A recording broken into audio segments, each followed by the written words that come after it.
circumstances, it's very easily explained. You all see me speaking for Gas still, and it's true. I'm still working for this company until the very end of this month. It means a couple of days, and as of 1st of October, I'm going out there, and I'm actually taking the entrepreneur's cut because somebody has to do it. I don't see anybody else really going for the hard, brutish world of actually realizing something in LNG that I would personally like to call a business. Why those slides? Very simply because I would like you to concentrate on what I say instead of looking at some facts. You had a couple of great presentations that showed you enormous amounts of data, and you probably need some time to stomach all this. I'm personally not really the data guy. I'm a lawyer by trade. And as a lawyer, of course, I'm used to look at contracts, but even this I'm not doing anymore. I'm looking much more at the strategic LNG outlook. LNG is, what most people seem to forget, a very, very long-term business. Every time I listen to presentations about LNG, be it the trading aspect of it, be it the project aspect, be it anything else, I always miss this point. I never really understood why people actually concentrate so much on short-termish developments in the market in order to justify projects that will have economic, financial, and legal ramifications for the next 25 to 30 years. That's a bit startling to me. Now, when I started to work for LNG, I was an avid reader of everything. That's many years ago. I just took in every shrivel of information that was out there in the market, be it publications, be it blogs, be it whatever kind of PDFs I found on the internet. I just ate them. The reason was very simple. I found myself to be ignorant of many aspects, and that was absolutely true. I had to educate myself. But there was a nasty effect to this. It infected me. It infected me with a lot of ideas that were out there, and many of them were not good ones. Because again, they were driven by a very short-termish look at the world. And I started to soak it up myself and started actually to believe some of those things. Until it came back and I adopted a strategy that I call today selective ignorance. I personally have stopped looking at some publications. I stopped looking at some blogs. I'm not by far taking in any kind of, let's say, wholesale information anymore. I'm very, very selective with what I'm reading today and what I'm taking in. Very simply, not because I think this information is not worthwhile. Of course it is. But because I think it just pollutes our mind and it just keeps our eyes away from what's really important in those kinds of projects. Now let me explain you why I think that LNG is not a business as it is. I know everybody here thinks otherwise.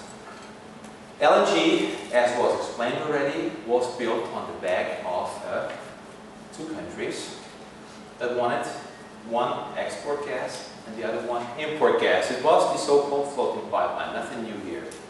Now, what does this actually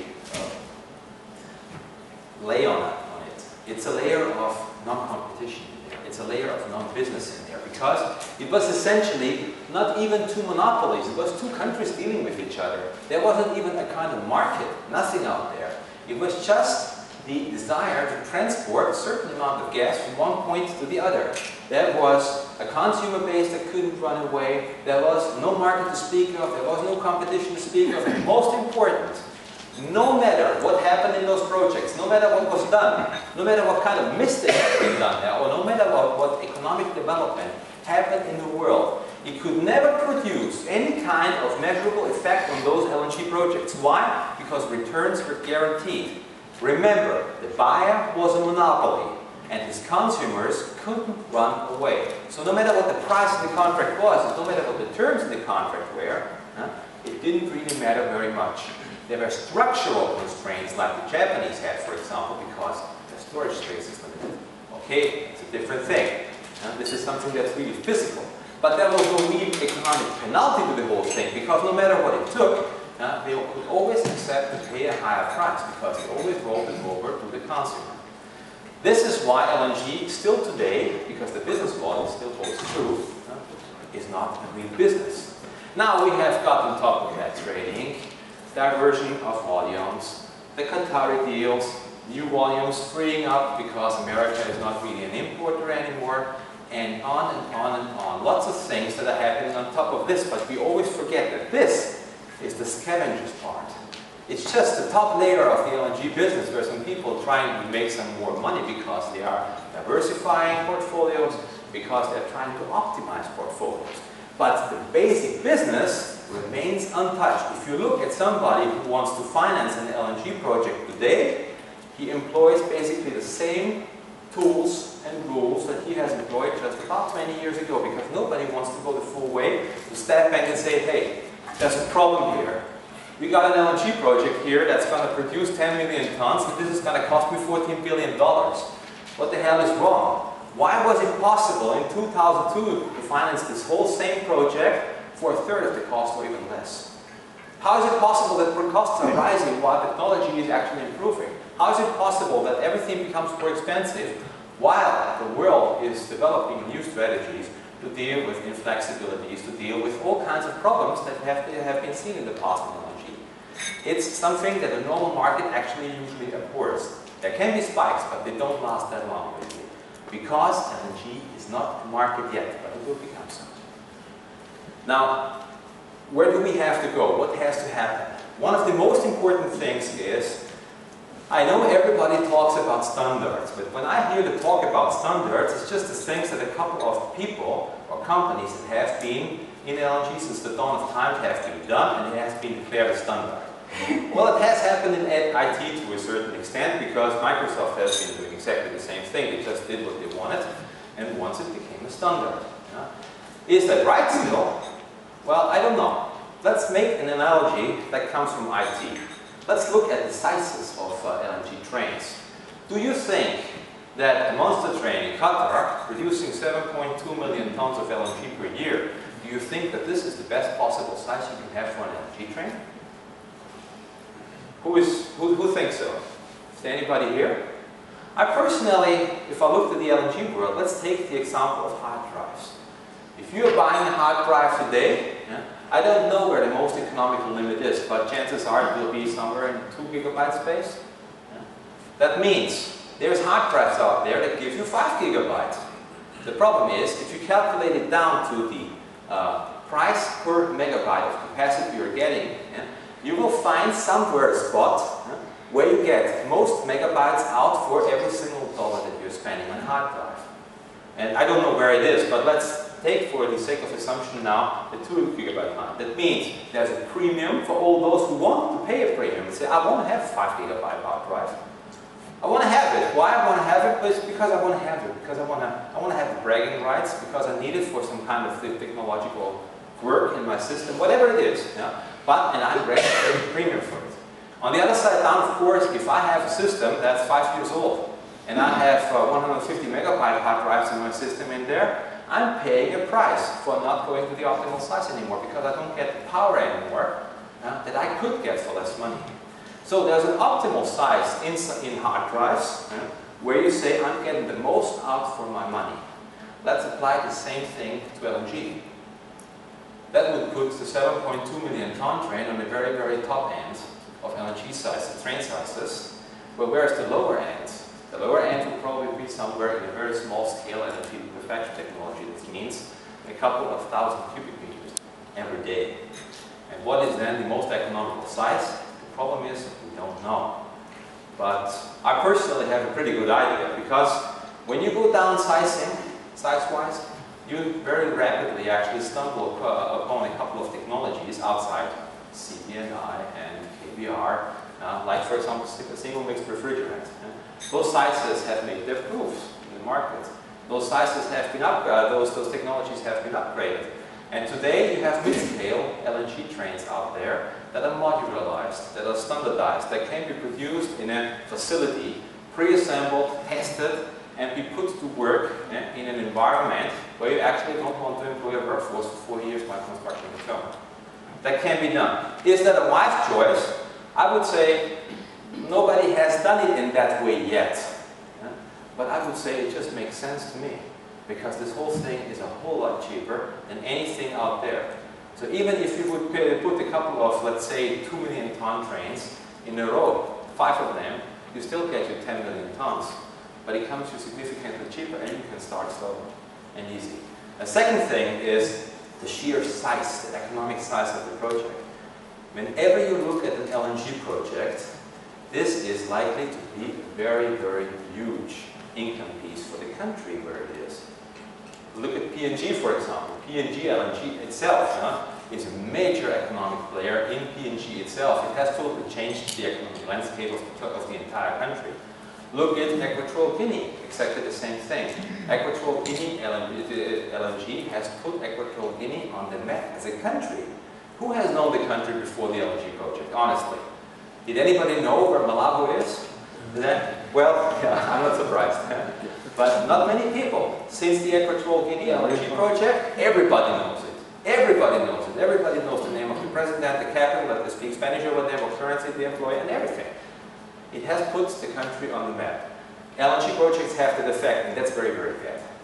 Very simply because you attract a lot of attention to those things. You cannot fly under the radar anymore, and the problem is that everybody has a feeling that he has to squeeze out that very last drop of blood out of this project in order to get something for himself. Because this is the big fish out there, and I need to get something secured for myself. Yeah? So everybody tries to throw up a fuss.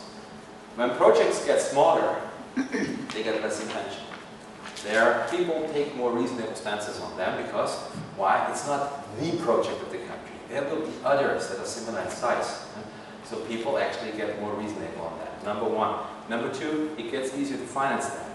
If you have $14 billion financing requirement out there, I can understand very good why lenders are jittery about that. I mean, just go back a little bit. We were talking about predictions. What does the market do? Where we will go? We have seen lots of forwards and curves and all those things, but very frankly, I personally tried my best to predict what's going to happen in the next couple of years, and very frankly, it was just pure chance sometimes that I hit not too far away from the mark, but I missed it many times. And so did most of the consultants out there. Just do yourself a favor, take sometimes those predictions that were made, for example, in 2005 for 2010, and then overlay them with reality. No matter who, I wouldn't want to call any kind of names, take whoever you want. Take their predictions for whatever you want, and overlay them with reality, what really happened. Most of them will have missed the mark. Sometimes very far, sometimes it will have come a little bit closer to them, but most of them will have got it completely wrong. Why? Because future is by nature unpredictable. Nobody can know. So this uncertainty actually creates a problem, because LNG has been built on the notion of certainty. You know what's going to happen. If you have a pricing formula that's based on oil or oil products, and you have a cap and floor in there, and you show the lender, look, this kind of cash flow is always going to come in, no matter what the market does. Well, and it's easy for the lender, because then he says, okay, well, give me some guarantees from a couple of creditworthy companies out there, that will be the empires, and that will be the trick. The problem is today, as a buyer in Europe, how do you do that? If you buy LNG on a long-term contract for 20 years, and you accept now the price that of an oil formula, first, you know, in Europe, that's not your reality anymore. You're dealing with gas-to-gas competition. In Northwestern Europe, more so. More you go southeast, less so. But no matter what, as Victor Hugo has said, an idea that's out of the box cannot be even reined in by the mightiest army of the world anymore. So the idea of gas-to-gas competition is firmly out of the box. It's just a matter of time when the whole thing is going to sweep all over Europe. And sweep over other countries as well. It's just an idea that makes sense. But the problem is that this creates uncertainty, because those gas indices, you can't control them. You can't predict anything. And you can't put certainly a floor price into your contract anymore, because it might just happen that you will have to pay this floor price, and your real market is going to be significantly lower than that. And suddenly you're losing money on this contract. How do you do that in your portfolio? How do you justify that in your portfolio? So there's a problem. You need a contract that actually reflects the reality that you're facing in the market, or you're out. And as you cannot sign anything else, you cannot really help or lend your helping hand to sanction a new LNG project. Proof? The last 4 years, how many FIDs did we have in the Atlantic Basin on LNG liquefaction projects? I think Angola and Algeria were the last one. Nothing happened after because people are just too afraid. So I think there's just two things that have to happen. First, settlers have to come to senses. They have to realize that this is not the bonanza, this is the get-rich-quick scheme. It's good revenue for a country, but it shouldn't be something like where you play the cowboy and you will just see the market as somebody who is helping you covering up your own problems in the country. That cannot be. If you employ it like this, it will always backfire. It has always done so in the past, and it will always do so in the future. Number one. Number two, costs have to come down. It's absolutely unreasonable to expect a project for 10 million tons on a capex of $14 billion to make a return over a long time. Cheaper projects already have problems with that. It needs to come down to the levels where we were when the big Qatari projects were sanctioned. This is where it's sane. And the players themselves have to change. They have to come to realize that there's a little bit more to LNG than just bringing it into a regasification terminal and compete with pipeline gas. Because I can't hear this old dictum anymore. What's better, pipeline or LNG? I think this is total nonsense to compare both of them. Because you can't. You always have to compare project by project. Some LNG projects make sense, others don't. Some pipeline projects make sense, others don't. Example, look at the Russian pipelines, the most famous pipeline system in the world. Why? It's the biggest one, and all Europe actually feeds off it. That has been built under Khrushchev. That's more than 40 years old, it's creaking. Just imagine the same pipeline system being built under today's conditions. That means you need to get finance on a 6,000 kilometer steel tube that you have to bring down from Siberia all the way to Europe. I want to see the tariff on this pipeline. And then I want to see if this gas will still be competitive in Western Europe. I don't think so. So the only pipeline projects that we have seen from Russia until now were rerouting pipelines like the Nord Stream. That's not an origination pipeline that goes up to a gas field that brings new gas to Europe. We haven't seen this yet in the last 20 years. So what has to happen is that people have to wake up to something that he actually has touched already. The new market as LNG for bunkering fuel. The new market as LNG as a fuel for vehicles. The funny thing is, I can't believe that actually nobody has done this before because the economic incentives are just obvious. LNG technology for fueling trucks, even cars, or vessels, or electricity generators, smaller ones in villages and islands and everything, is extremely solid. It's extremely sound. There's nothing new to develop. It's not like, for example, a fuel cell, where we need another, 10 years of research in order to get that sound, or like nuclear fusion, where we say, you know, we can do it, it just doesn't produce any energy yet. Okay. The problem is you need to be economically able to do it, and that's just what LNG is. Yeah? All the things can be done very easily, very nicely, very predictably. All the technology is here, it's sound, it's tested. So it makes sense to go for those new markets. And those new markets have to be factored in. LNG is a liquid. And in this sense, it's the perfect replacement for the filthy old diesel cars and anything else that we have out there. It's the perfect replacement for anything that's being driven by a liquid today. Because it's abundant. Remember, we have natural gas for many hundred years on the planet. Because it's clean. Remember, air emissions restrictions are not going to get looser with time. They're going to get stricter. If you look back to the 80s and looked at the air emissions regulations that we had in place then, and they would have allowed a peak into 2011, they would have been horrified. You say, how the hell can the world live on this? We don't have fuels that actually comply with those restrictions. So we're going to get more and more stringent. The world in 2030 will be a cleaner world. How clean? We don't know, but it will be a cleaner world. So LNG is the obvious next fuel for this world. Last word on that is that DNV made a little calculation in the back of their hand. And they just found out that if all the world's shipping flipped over to LNG as a propellant, it would take about double the amount of LNG that's currently being produced per year on the planet. So if you're really serious about this, we really should get serious about changing the LNG business model and get some new projects off the ground. I think